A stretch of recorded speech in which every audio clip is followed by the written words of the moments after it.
Ladies and gentlemen, it has been a while since I last recorded a YouTube video, if you will. This is the Russell Cage Experience coming to you right here live. Well, no, not live. Right here on YouTube. And last time, looking at my last video post, the last time I posted a video was March 8th, 2010. Good to be back with you here on YouTube. Like I said, it's been a while. Short explanation why I've been gone. I had to take a step back from making videos. One was timing. I didn't really have that much time to make the videos. And second, from what I was watching on wrestling, it just wasn't as entertaining as it once used to be for me. I think part of that was where I was making videos, reviewing each week and kind of picking apart the show. Recently, when they started this NXT season, first season, when they first started, and after they finished it, I didn't really watch all of season 1 of NXT, but I watched bits and pieces of it. When they did the NXT Invasion, that caught my attention. Bret Hart is the general manager, and tonight on Raw, as you've seen, there was no guest host, and as far as I know, there's not been one announced for next week yet. So with that, the entire concept of the guest host being gone, a general manager coming in, it looked like WWE is back on the rise of trying to be entertaining once again. So with this NXT Invasion angle, caught my attention. I started watching it last week and the week, last week and this week were actually the first two shows I've watched all the way through. Now there were some good things out of both the shows. There were some bad things. Let's go with the good things first. Fatal 4-Way. Sheamus is your new champion.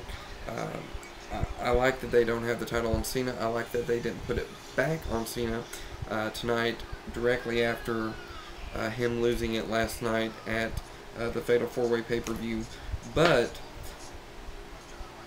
unfortunately, I have a feeling that he'll be back in the main event here soon. So the NXT Invasion, they are now full-fledged official members of the Raw roster, and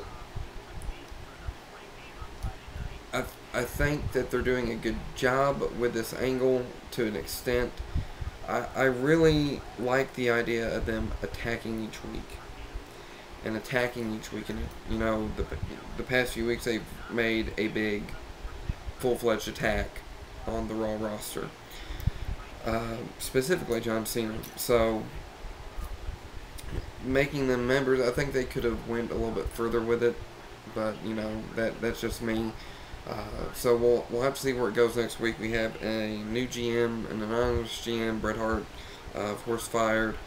I don't like that, but hey, as long as it's a GM in there that I would, actually appreciate and like and think would do a good, successful job.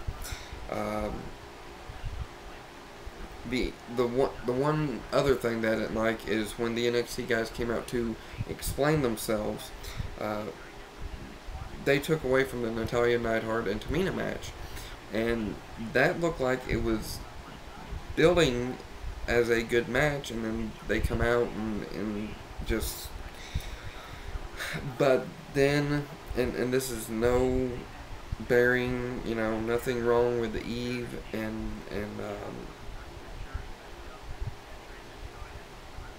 Alicia Fox, nothing bad with them, but they gave them the full time. They had Kali and Primo.